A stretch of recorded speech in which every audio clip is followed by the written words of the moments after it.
ఈరోజైతే నా morning breakfast అనేది చూసేయండి. ఫస్ట్ అయితే చట్నీ కోసం ప్రిపేర్ చేసుకున్నా. కడాయి పెట్టుకొని అందులోనే కొంచెం ఆయిల్ వేసేసి, అలాగే పల్లీలు కొంచెం ఫ్రై చేసుకోవాలి ఆయిల్‌లో. ఆ తర్వాత టమాటో, పచ్చిమిర్చి వేసేసి ఫ్రై చేసుకోవాలి. ఇది చల్లారాలి. చల్లారిన తర్వాత మిక్సీ జార్ తీసుకొని పసుపు, ఉప్పు రెండే వేసేసి మిక్సీ పట్టేసుకొని పోపేసుకోవడమే. చాలా ఈజీగా ఉంటుంది. చట్నీ మాత్రం టేస్ట్ మాత్రం చాలా బావుంటుంది. ఒకసారి ఈ విధంగా అయితే ట్రై చేయండి. టమాటో చట్నీలో కొంచెం పల్లీలు యాడ్ చేసుకుంటే చాలా అంటే చాలా బావుంటుంది ఫ్లేవర్ అనేది. ఇప్పుడైతే నెక్స్ట్ దోస అనేది వేసుకుంటున్నా నేను. ఇప్పుడైతే దోస అనేది ఈ విధంగా వేసుకొని దానిపైననే ఇందాక ప్రిపేర్ చేసుకున్న చట్నీ అనేసి అంతా అప్లై చేసుకోవాలి. చట్నీ వేసేసి అంతా అప్లై చేసుకున్నాక ఎగ్ వేసుకోవాలి. టేస్ట్ చాలా బావుంటుంది. ఈ విధంగా ఒకసారి ట్రై చేయండి. టేస్ట్ మాత్రం అసలు మామూలుగుండదు. అసలు ఎంత బావుంటుందో నాకైతే చాలా ఇష్టం ఈ విధంగా చేసుకొని తినడం అంటే.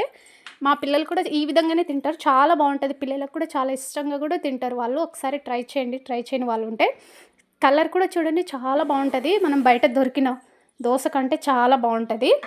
ఒకసారయితే ఈ విధంగా ట్రై చేయండి. అలాగే లైక్ చేయండి, సబ్స్క్రైబ్ చేసుకోండి. ఇంకా ఏవన్నా రెసిపీస్ కావాలంటే కామెంట్ చేయండి. అలాగే సబ్స్క్రైబ్.